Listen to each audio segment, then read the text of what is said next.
Hey, Mal, should I let Philippe in?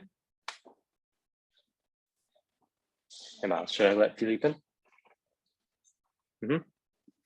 Yeah.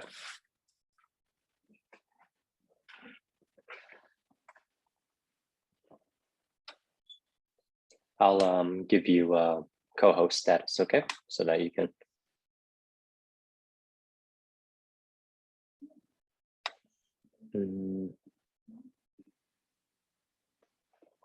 Okay, so now you can see who's in the waiting room.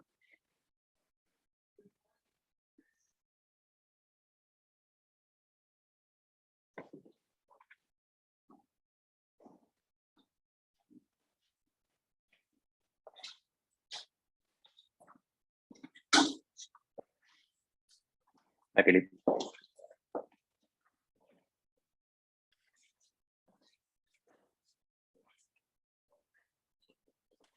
Hey, buddy.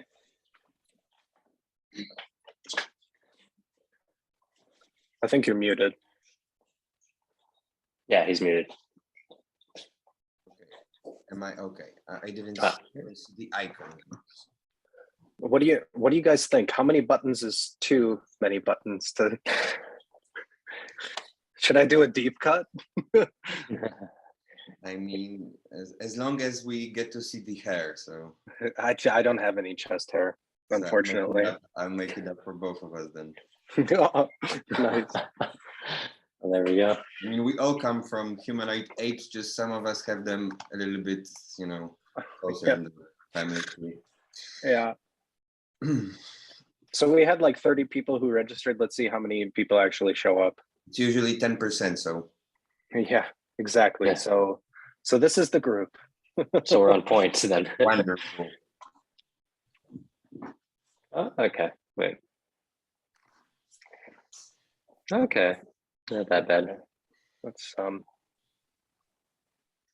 2, 3, 4. So I think Wojciech is running late, so I think I should start it off for us. Should I let everybody in? No.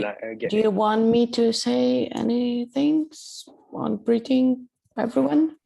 Introducing yourself, Phil? Sure. It's up to you. I'm you know. Yeah, it would be good. You can introduce me and Philip, and then give the floor to Philip, and we'll take it. Let me go to the event to know who you are, guys. Oh yeah. No, it's just you know how mine is complicated. Okay, I think we can let everyone in though. Yeah. Yep.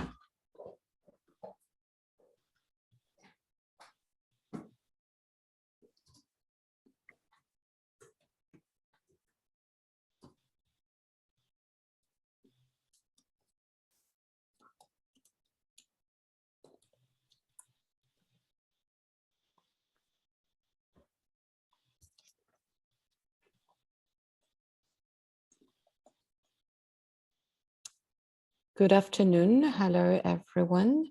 We are still admitting some people in the waiting room.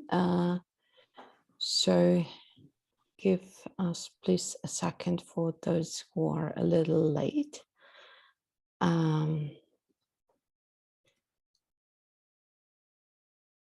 anyways, welcome to the Visegrad Insight online event, the next one in line. Today, we will be talking about China's digital footprint in Central and Eastern Europe.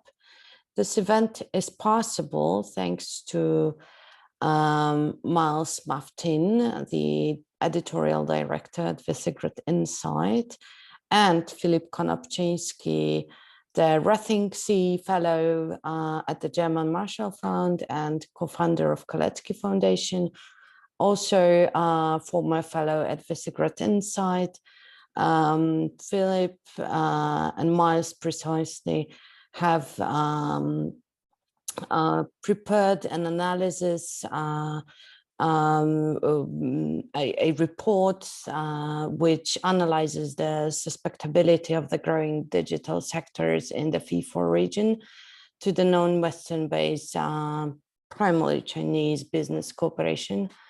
and therefore leading to economic and intelligence infiltration in CEE. We have them today here with us to discuss the study, their findings, and we'll be happy to get to know them. Miles, would you please present and say a few words about the study?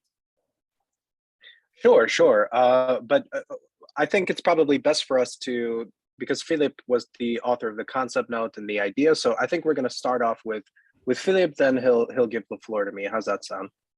Absolutely, I'm happy to. Philip. Okay, wonderful. Thank you, Magda. Thank you, Miles. So how did it all happen, as Magda so accurately introduced the main topic of our of Visegrad Insights report? Well, I'll start with giving some context to the creation of the report. Well, in its early days, the internet was considered a place that easily forgoes any boundaries, both in the physical and in the virtual space. Hence, the companies that benefited the most from its boom were mainly American international enterprises. It seemed that such a form of globalization, the new digital wave of innovators, pushed through, and we would in fact be living in this borderless, at least in the virtual space, borderless world. The presence of the state was pretty invisible, and it was to remain so. But as many of us already know, that was always only partly true. ARPANET, the forefather of today's internet, was a state-run invention, and authors such as Mariana Mazzucato have very clearly and ostensibly presented that we wouldn't be living in the digital era if it wasn't for the often large R&D investments within the public sphere. So that's the history of the West. But this part of the story coincides with the more global, and in case of our report, the Eastern version of this development. And so it seemed that in the early 2000s, up till about 5 years ago, that the influx of Chinese technology, the growing presence of Chinese companies, was also a result of free market, of hardworking Chinese entrepreneurs who were often coming up with products that were relatively cheaper, often quite frequently below the average price of a given component or more high-tech technology. Well, but as the years went by, we also learned that the difference between a privately owned company and a state-controlled enterprise is quite nebulous when it comes to Chinese businesses. And as the authority in China decided to push for a more authoritarian approach, very often using those very digital technologies to implement a firmer grip on the society, so it spread over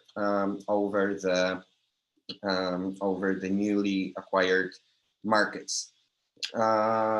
This story is particularly significant for the Central and Eastern Europe as a region, due to historic reasons that I do not have to explain to our audience today. In many cases, or in most cases, countries ranging from Tallinn to from Estonia to Bulgaria were or are still in many ways are economically underdeveloped. Thus, very often, particularly when it comes to the public sphere, whenever there was a procurement or a public bidding, it was usually the Chinese or at least Asian company that would win it. The Western counterparts were usually higher quality, but often more expensive. I have a personal story. I was at a closed meeting back when I was working at NASK, the Computer Internet Research Institute in Warsaw, and we were being visited by a former high-rank American diplomat, and that was very much the heart of the discussion. The person I'm talking about was presenting this new approach to American politics, claiming that the digital is the newest frontier, and you cannot separate the questions of security and economic development, and thus promoting, of course, American or international, but American-led enterprises. And well, the response was pretty simple from the IT guys, mainly, not diplomats that were within the room. It said, that all sounds wonderful, but there's no way we can afford those technologies. We're in a way forced to buy the cheaper counterparts, and we would love to have it secure, but it's more important to have it at all. Nevertheless, and despite recent years of the growing tensions between, or economic, at least tensions between the West and China, or United States of America and the China now, after the breakout of war, Western Europe is finally catching up. But during this period, China has acquired a significant market share, particularly in the digital market. In terms of the whole trade relationships, China is the main non-EU economic partner in many Central and Eastern European countries, particularly in Czechia, which constitutes close to 40%. It constituted close to 40% of the non-EU imports in 2021. In Poland, it's close to 30, Hungary 28, and Bulgaria and Lithuania are the least affected by the by Chinese trade, with only 13% of the non trade. That's the general overview. When it comes to the digital market, well, the presence of Chinese brands is quite striking. Xiaomi became the #1 provider of new mobile devices in Poland in 2021. It has held the pole position, if I may say, in this very important market. But before Xiaomi, there was Huawei, who became #1 in 2018 and remained so till 2020. The situation varies from country to country, but the general outlook is pretty similar. Well, the growing Chinese market share in the region has contributed, I'm pretty certain about it, to the general return of the government into the question of technology and economic policy, as first applied by President Donald Trump and then continued by the administration of President Biden. I'm talking pre-Ukraine war times. Yet it wasn't very clear where exactly the main battleground is. Does it concern all Chinese, or for that matter, Russian technologies, or are we focusing on particularly cybersecurity incident-prone sectors? Well, it started with 5G, and the Chinese bid of Chinese, particularly Huawei's bid for 5G was extremely strong in Poland. I've seen it on professional day-to-day basis, and it seemed that it was a surprise when it turned out that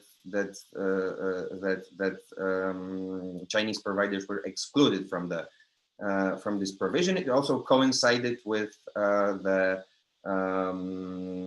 vice head of Huawei being arrested for alleged espionage.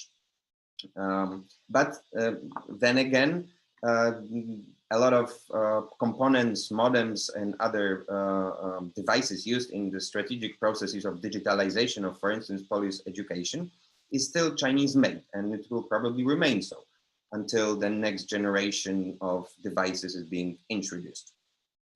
Well, we're using past tense since we all know that the war in Ukraine changed everything, and the landscape of the tensions between the West and, may we say, the East, or Russia and its allies is becoming more and more obvious to everyone.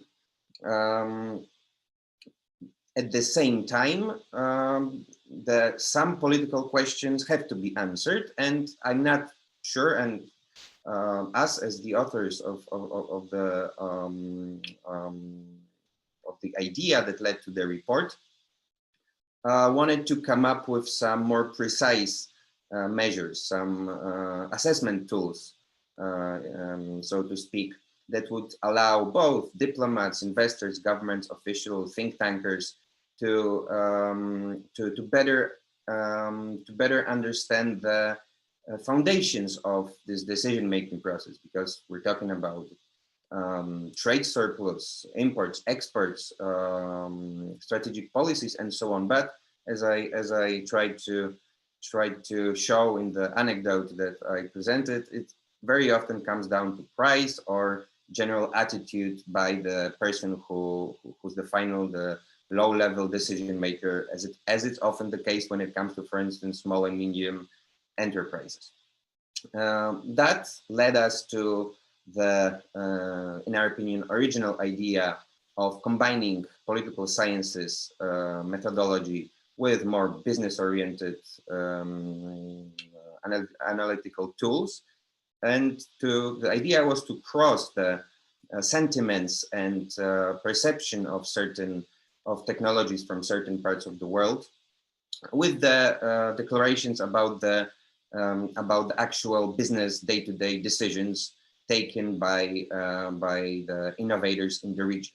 The type of questionnaire and the type of study that it allowed is something that can be very easily scaled up, and it's definitely in our intention to scale it up and to provide it with more statistically reliable data that would be representative of the whole sectors of, or particular sectors, or in the perfect world, for the whole sector of the ICT economy in the Central and Eastern Europe region.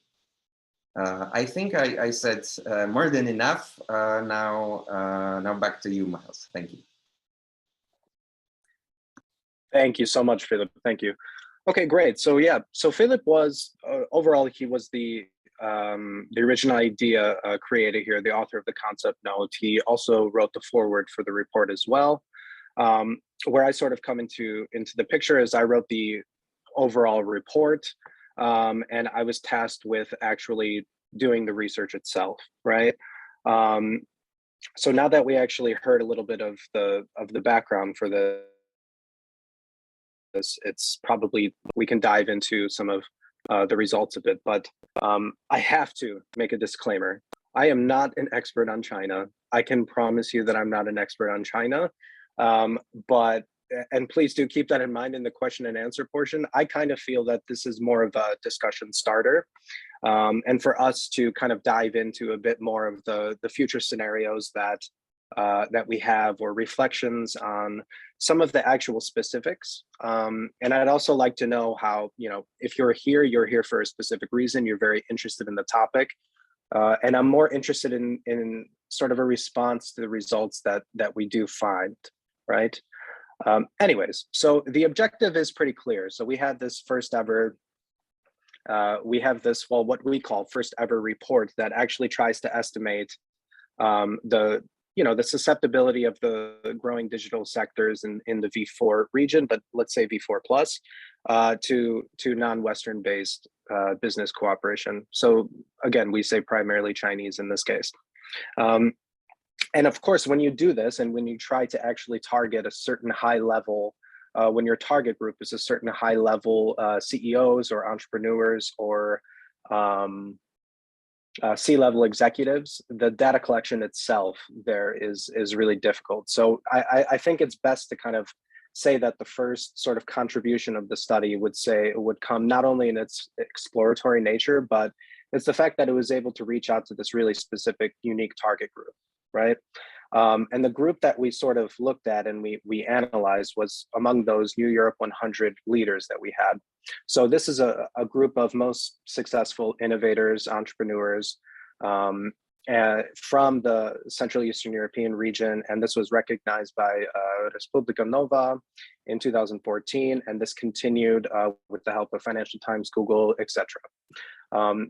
So what we did is we took sort of previous New Europe 100 participants, these laureates, and we also had to include a more up-to-date group as well of the leading ICT innovators and those who we kind of understood to not only be present day, but future leaders and change makers in this sense, right?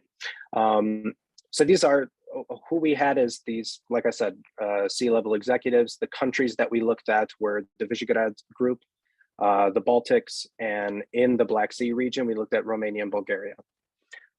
We found that the average age of the respondents was 41. We actually were able to get more than, I believe, 12% of women. And this was an effort as well for us to actually get this, because oftentimes when I was writing the report and sort of looking into the background of the research, a lot of times this is a group that's uniquely missing from the data itself. When it comes to actual statistical significance, so that's kind of the point that I wanted to sort of raise here. And that's why I talk about the target group from the outset. I wouldn't say that this is statistically representative for the CEE, like for CEE companies, right? But rather it sort of gives a more in-depth look at this target group, and it shows these really prevalent attitudes, and we want to actually reflect these dominant narratives that regarding the sort of international context of running a vibrant ICT company in the region, right? So take that as is. Do a lot of background research. This entailed finding those individuals and reaching out to those specific entrepreneurs. What we wanted to do is we had a proposed minimum of 10 individuals per country. That was the aim. And we did this through an online. So there were often times where we would call the respondents as well.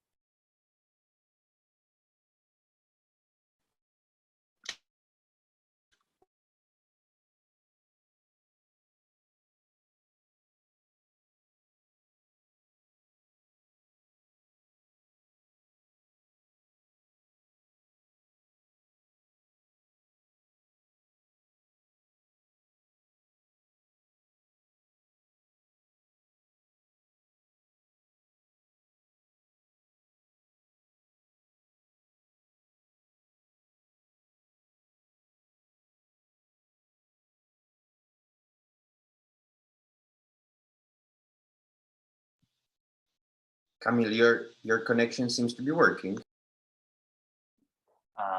Yes, just a moment, everybody. We seem to lose Miles. I will. Yeah, I think we are all okay. We are in the same office, and I don't know why it's switched off Miles, but we'll That's precisely the problem. We'll use one computer. I don't know. We'll figure it out. Something. We'll be back in a second with Miles presenting. Apologies. I think it's, influences that work well.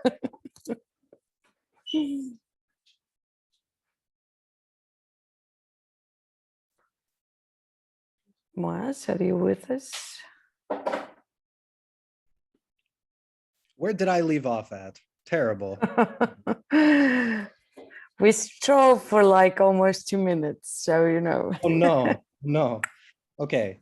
So yeah, so so basically what I wanted to say is kind of like the study is only as good as the survey itself, right? So what actually was the survey? So the survey focused on a lot of different geopolitical aspects of running a successful business in the digital age, and it covered topics such as, current major trade tech partners, perception of global digital competition, a large amount of things. But essentially, some of the questions that we asked were: is your business decision making actually affected by your attitudes toward political leaders? And we looked at, of course, the European Union. We asked about the European Union. We asked about Russia. We asked about China. We asked about the US, and we asked about other emerging powers. We also wanted to ask how democratic the government actually is in the countries as well, right? So what we wanted to do is sort of first map out how each of these leaders actually looks and sees the democratic number that they would give their own states themselves, right? And it was very interesting. So what we found is that most CEE ICT innovators, on a scale of 1 to 10, they would rank their democracies at a 6.3 out of 10. So a little bit more than the median. So that would be 5 in this case. However, what we found is that in Hungary, it was 2.6 out of 10, and in Poland, it was 4.5 out of 10, right? And this ranks obviously a little bit below the average there. This kind of somewhat shows we wanted to sort of test this assumption that, what we hear oftentimes is that there is this ongoing decline of democratic standards in these countries with the different illiberal governments. We wanted to see whether that perception actually was there or was not there for the business leaders as well. We saw there that the story was definitely different when it came to other CEE countries. For instance, even within the Visegrad group, both Czechia and Slovakia ranked how democratic their government is at nearly an 8, right? So once you actually take out the Polish and the Hungarian respondents, and once they were actually removed, you would see that the overall average is actually 7.7 out of 10 for this. So, nearly a point and a half more.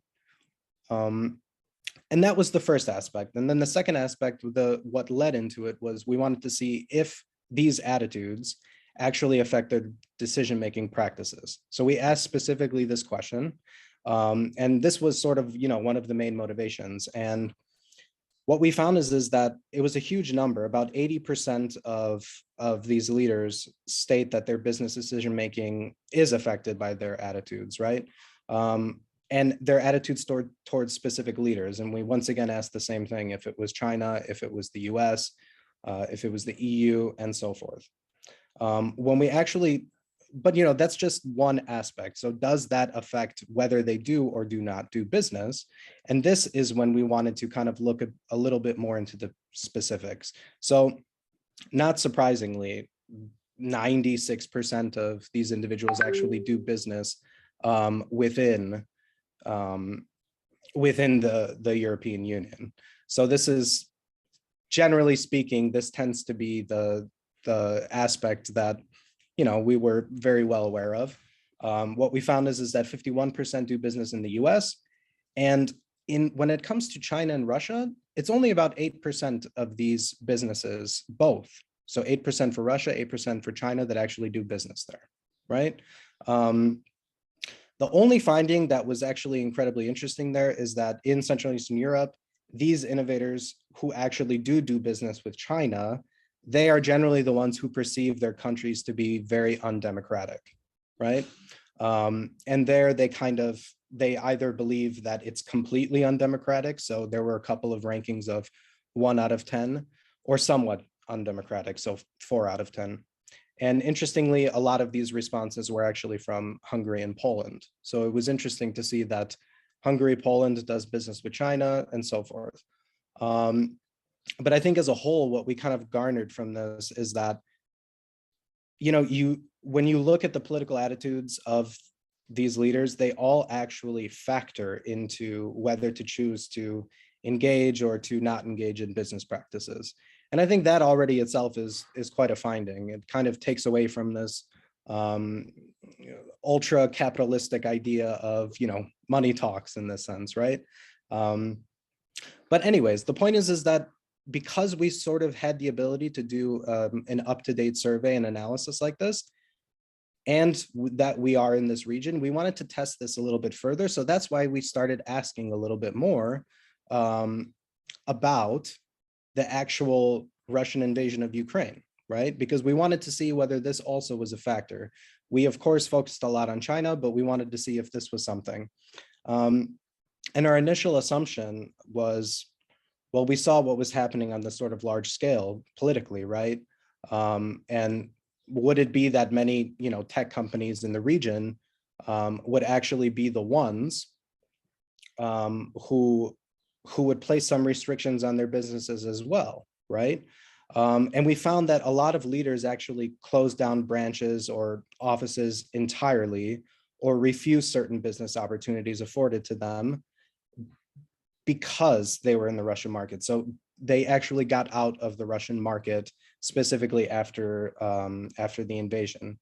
For those who actually closed down their businesses, it did show that they ranked their democratic standards in their country as very high. So 9 out of 10.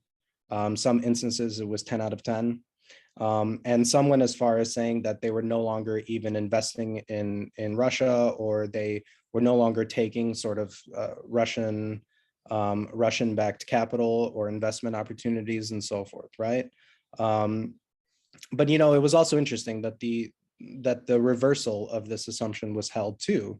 So for those kind of 8%, again, 8%, that's such a small amount of these respondents, but for those 8% that actually did say that they're doing business with Russia, again, these respondents came from Poland and Russia, from Poland and Hungary, right? In which they also deemed their countries to be sort of undemocratic, right? So for some, the war in Ukraine has actually, which is crazy to think, has actually brought other new opportunities as well. And many companies that were kind of working with Russia are trying to move these opportunities, and they're trying to actually refocus their attention more towards Central and Eastern Europe now, right? Mostly towards the Visegrad region. Okay, so obviously another element of this is we looked at cybersecurity. We sort of asked about patterns that were there that we see more globally. So where do you see the threats coming from? And overwhelmingly, it was China and Russia. And there's also a lot of other areas that I'm not going to go into now because I want to leave, obviously room for discussion and so forth. But we did map out some scenarios. And what we mean by scenarios is, given the sort of open-ended questions that we had there, given a lot of the different data, what can we sort of envision and see? And I guess this is something, Albin, you can reflect on this as you give your comments as well. But ultimately, there were a couple of scenarios. So now we have this idea of this sort of Eastern exodus towards China, right? We have the closing of the Russian markets here. And what happens is that maybe this is quite a potential opportunity for China to basically step in, right? We know that there's a lot of IT professionals from Russia who are making this sort of mass exodus and so forth. So the question is what could happen here? And it's sort of with this exodus from the Russian market kind of comes this trend that this could happen. Another scenario that we saw was that there's going to be a really drastic closing down of the ICT space, of actual innovation in CEE, right? And this was sort of hinted at a lot of business leaders who we were talking with, and they were saying that investors who they were in discussions with did not want to continue.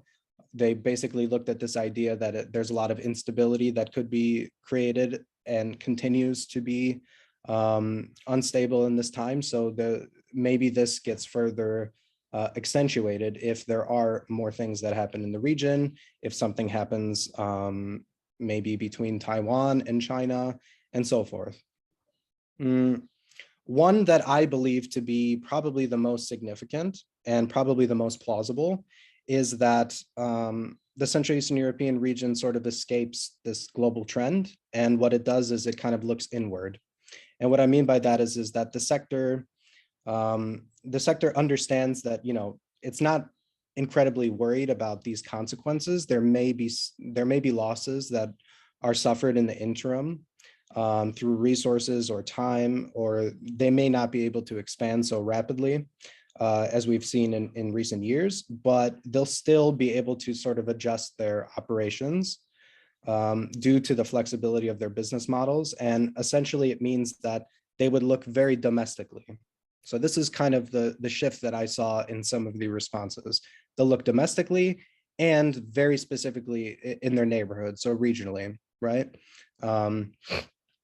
But anyways, I'll stop here. I know that I talked a lot too, and sorry for the change of scenery and all of that. But I'll give the floor to Albin. Albin, if you would like to respond, and then we can take questions from everyone else.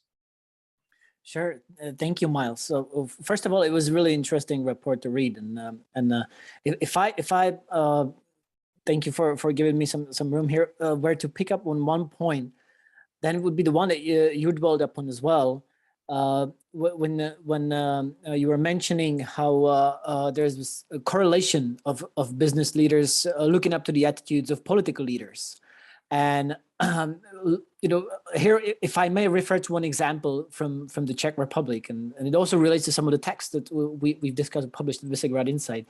But when I look back at 2-3 years ago in the Czech Republic, there was an almost moment when the 5G network was implemented by Huawei in cooperation with Czech companies. And to me, what was really interesting about your report is that although right now, looking up this situation in the Czech Republic 2-3 years ago, that I don't have the data that you have in your report. But from those individual cases, I think the conclusion is quite clear that there was some form of a correlation as well, where you had a leadership that was sort of normalizing business ties with markets and state companies from China and Russia, and that was immediately reflected on the business level in the country. And maybe another example that I will draw from the Czech Republic was last year when there were revelations of the Russian military special units involved in the explosions of the ammo depot in the Eastern Czech Republic. Back then, it didn't galvanize as much of a backlash towards Russia and China in terms of business, a part of excluding, or not even excluding, but deterring Russian state and Chinese state companies from to enter the planned nuclear bid in the country. But it was really only now, after the Russian invasion of Ukraine, that we are seeing in the country a real concrete backlash towards Russian businesses, as well as efforts of mapping out actually how much of a network or business scale it actually has in terms of assets, in terms of corporations. And now, if I were to turn this comment into a question to you and Philip, while your report was concerned the ICT sector, when looking back and from my experience in the Czech Republic, I would say that today the ICT sector is, of course, the ICT sector, but you can't really just isolate other business from ICT. Today, we're speaking of the digital era we live in. The businesses are to such an extent reliant on ICT that I would immediately ask the question: would you extend this survey outside of ICT sector as well? As I think that obviously what I have in my mind is that it would probably might lead to further interesting conclusions in the direction that you were presenting. Please, Philip, go ahead. I think certainly it's doable. There are reasons, however, why this group was chosen. First of all, imagine surveying CEOs of energy, agriculture, culture, entertainment companies, and asking them about the very specific components or software used to protect their servers, they wouldn't know. So due to the fact that the chosen group was the one that already, even if they're not working as a cybersecurity expert at their own company, they at least have the proper competences to assess what's going on in the company. It also has to do with the size. The corporate responsibility makes it harder to run this kind of studies. In my opinion, it's definitely doable, but it would require a larger sample group, and it would require a very specific segment of basically a company that we would like to study. You could do that within the cybersecurity people. You can do that with, I don't know, people responsible for purchasing new technologies, if that's a thing, because I know it's our region has been struggling with this problem of actually assessing the viable offers on a company level. And this is something that's going to have to be improved over the next several years. But in general, you're right. As the economy is digitizing and digitalizing, it's harder and harder to find anything that's actually offline.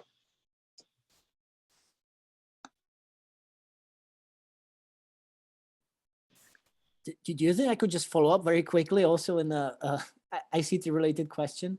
You actually were mentioning in your opening remarks the decoupling of the Huawei components or other as well as other companies that are connected to states, Russia and China in particular.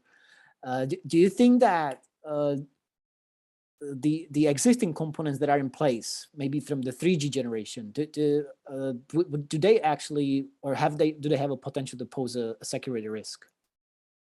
Well, the question is, we really don't know. It might be a feature implemented in. I mean, it's a question that should be asked towards a cyber, maybe not even cybersecurity, a cyber espionage expert.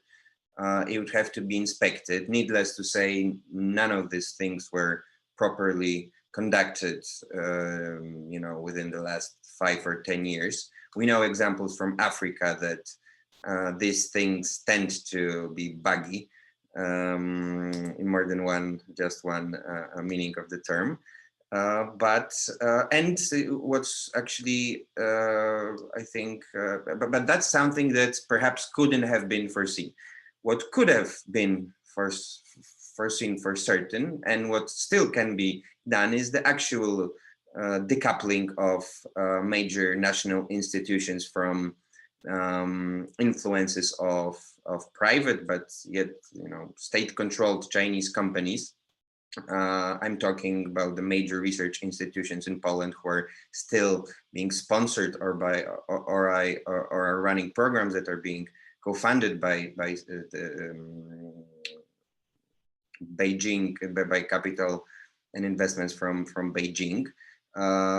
Groups such as Huawei are running major CSR campaigns in Poland, where they're giving prizes to the most innovative entrepreneurs. No one seems to be having any problems with that. I'm not talking about 2018, 19, I'm talking about today. So there's a lot of things to be done on both intelligence, counterintelligence, and just plainly diplomatic levels. So I think while looking into the future, we should also make sure that the present, the perspective of what's actually happening now is taken into consideration. Huawei just opened a new R&D centers in Hungary, in Budapest. The same goes on in many, at least 3 that I know of, Polish universities and higher education institutions. Yeah, the only thing I would add in there is, so I sort of wrote a piece today that was discussing this report, but I also looked at the China 17+1 initiative that was formed in 2012. And, you know, I also looked, and Polish government is not actually meeting with Chinese delegates who are coming here after to kind of ease the tensions and the relations that happened post invasion. And even there was supposed to be this annual summit in Central and Eastern Europe, yet they couldn't even find a host for this huge initiative because nobody sort of wanted to be attached to this at all, right? So I think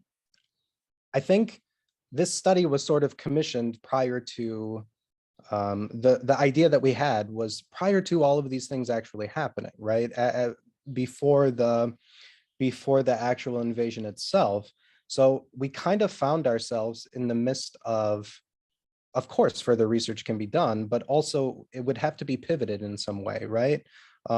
This was more exploratory, but what I mean by that is that you would need to sort of assess and have specific questions in a different way and sort of try to disentangle what the relations between CEE and China are outside of the actual, I guess, response, right? Sort of this, right now there is this global response, and it's something that definitely you can see in even these business leaders themselves that we looked at in this region, who I'm not going to say are afraid to kind of speak up or to do business, but it sort of doesn't profit or benefit in some way. And actually, the elements that we had in terms of the scenarios that we were built were also elements. I didn't really talk about the cybersecurity element so much about this, right? So I don't know. From my standpoint, it is great to do further research, and I think that it's super needed. But I also kind of would want to look more at, you know, sort of the failed aspects of this 17+1 initiative. So what happened in Lithuania, right? What happened with the flagship project in the nuclear power plant in Romania, for instance, right? So other aspects of this, but the question then is where precisely and what. That's why I do like the idea of doing a more in-depth study of actual specific, like taking this and sort of centralizing it more, because I think you're going to garner a lot more insights actually. So this is one element that we wanted to do from the outset, to kind of do really closed or what is that called? Where you have like 5 or 6 yeah, so like 5 or 6 groups. Exactly. So this was this I think would benefit immensely, because a lot of the insight that was garnered a lot of the times came through those open-ended questions that we gave. And let me tell you, it was the first data that I looked at where the open-ended questions were so long, right? So and through these you kind of can get a better picture of this. So absolutely, but first it's about decoupling, and then second it's about going a little bit deeper into it, I would say. Oh, we can open up the floor for any questions now. Albin, thank you so much for responding to this. But if anybody has any questions in the chat, anything specific about the report itself or where you can find it on our website. We will link it down in the chat. It is free to read and to download right now. Any questions? Because if not, we will just keep talking. I can tell you that for sure.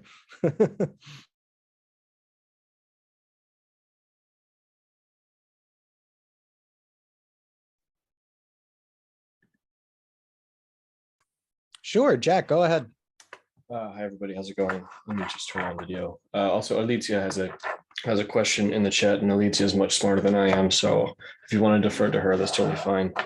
I think that primarily kind of what I am interested in here, really when you're kind of assessing the perspectives of the business community, I think that kind of what we would be interested in learning more about, right, is at least in Germany, it's been Volkswagen and other private interests that have actually had a huge impact on what government foreign policy should be. So it's like, so if ICT, if this industry is potentially an area of huge growth, how the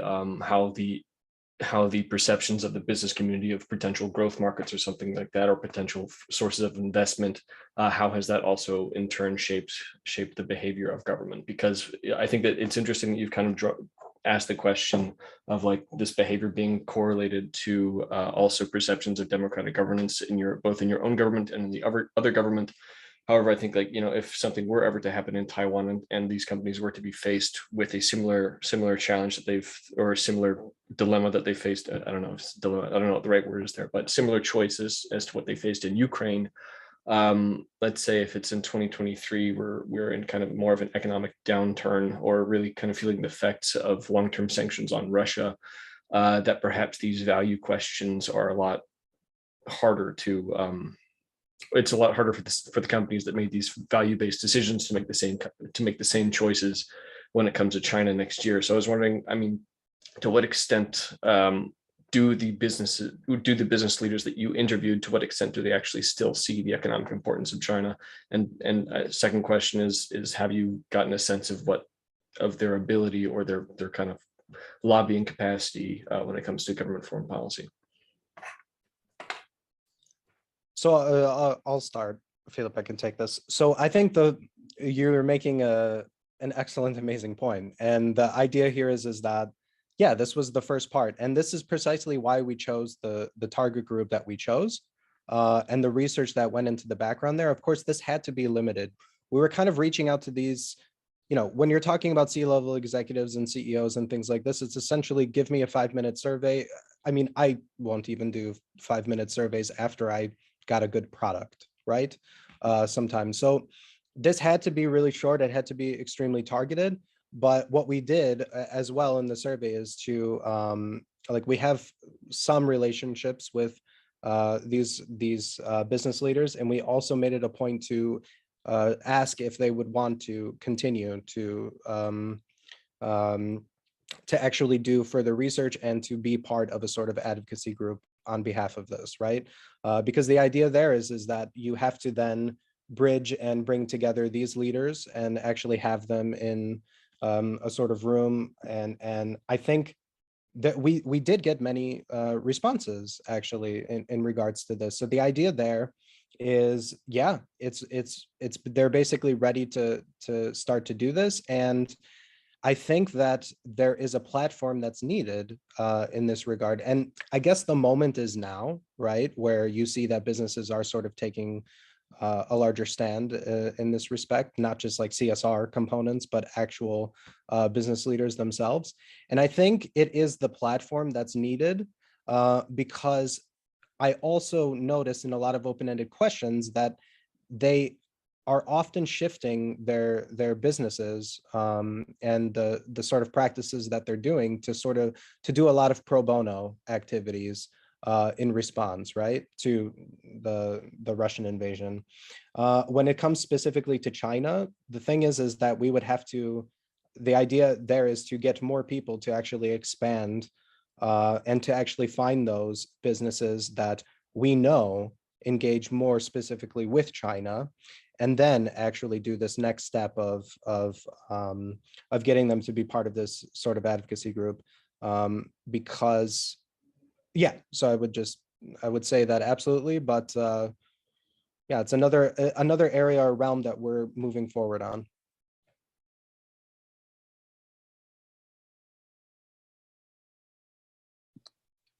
Yeah, I was Jack, could you please rephrase the latter part of the question, because it's mostly just if the business community itself actually sees China as a important growth market or yeah. area of or a source of important funding. Yeah, that's how much that actually shapes their I think I might chip into that. First of all, I do not think that Polish producers of software are particularly interested in China due to the limits and the etatistic policies introduced by China. I know that, I don't know, for instance, video games producers are very much would very much like to be present in China, but the actual number of titles being allowed within that market is quite low. So the chances are very slim. On the other hand, yes, I would say that on the let's say money demand side of things, when it comes to Polish companies and Polish, for instance, NGOs and lobbying groups that rely on Chinese capital, the presence is quite visible, and the levels of engagement is very high. I mentioned the top innovators awards being sponsored, including the prizes by one of those companies. I also know that certain NGOs and organizations that are representing the trade organizations for the business community also accept money from China, and therefore, well, it should be one way or another. It should be stated somewhere that they're not really representing Polish or Western capital, but still there's no such requirement as of yet. What's the result of that? Well, I think that the whole discussion on 5G, on ORAN, and right now about there's this a huge bill that's supposed to reform the Polish cybersecurity system, and it's also taken ages to pass. It's been 3 years since it's been introduced, and it's, as far as I know, it's not a question of technical problems with the law. It's a question of listening to the voices of the community, trying to weigh in the sometimes very particular interests. And also, as it's often the case when it comes to the Central and Eastern European policies, it's always easier once a similar, a country in a similar situation passes a law and it's being hailed or is being stamped as something, gets a seal of approval from reliable Western partners, preferably the States, then other countries like to follow suit. So I think it's a mix. It's a result of an intermingling causes, but factors. But in the end, it's gonna take this. In my opinion, it's just my opinion. It's gonna take the United States or the European Union to take a fiercer stand on this, and then I do not think that actually the lobbying, the interest groups and other sorts of potential setbacks will be cumbersome for the pro-Western regulation to finally being passed. If I could just respond to that really quickly, I would just say that in the United States, one of the main problems that we are having with actually putting stronger laws into place that actually regulate the behavior of business is that it's actually in nobody's interest to do so except for national interest. So being able to push that through Congress is basically impossible because it has a direct impact on your campaign finance. And so everyone is out to kill it.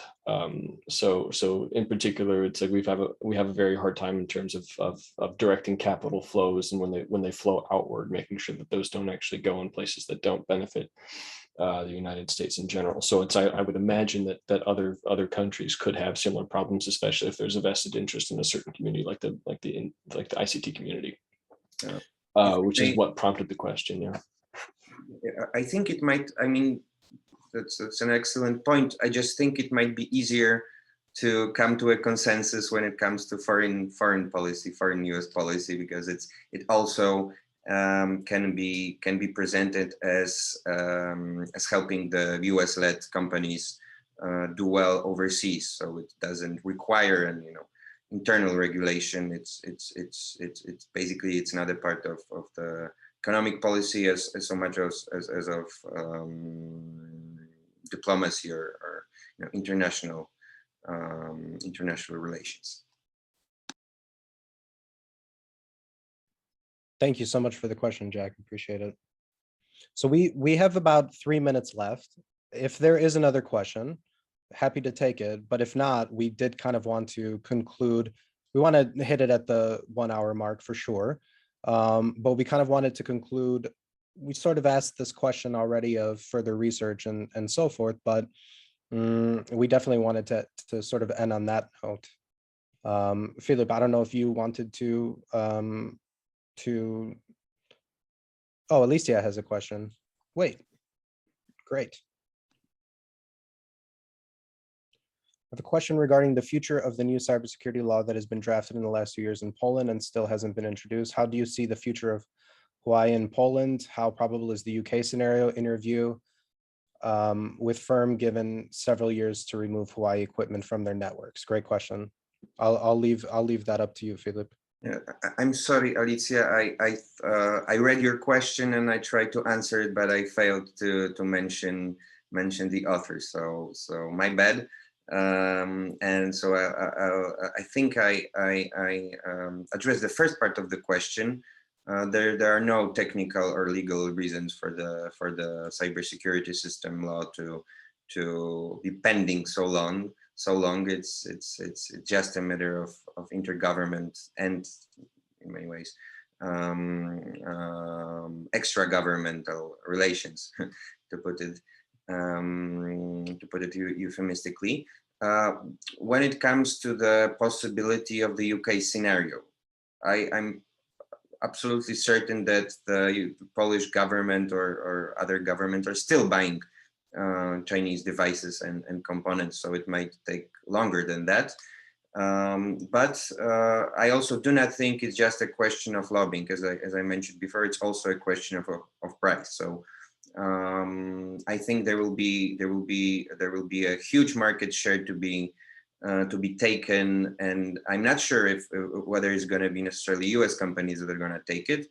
I think South Korea would be the number one realistic contender. Maybe some other countries will want to take part in this competition, but in the end, it's gonna take more than just diplomacy. It's also gonna take some kind of economic incentives to fully to make the digital ecosystem, the digital Western, or the NATO digital ecosystem securely sealed and not prone to disinformation and cyber attacks and other types of cyber warfare. Thank you, Philip. Okay, it's 5 p.m. We just wanted to thank everyone for being here. Thank you, Philip. It was a pleasure to work with you doing this report. Everyone, if you would like to read it, please go on our website. You can be able to download it. I'll send a recap today and also the link for everyone to download. And if you are in Poland, stay cool. It's going to be a hot one. Anywhere else, stay cool. Okay, great. Thank you so much, everyone. Take care.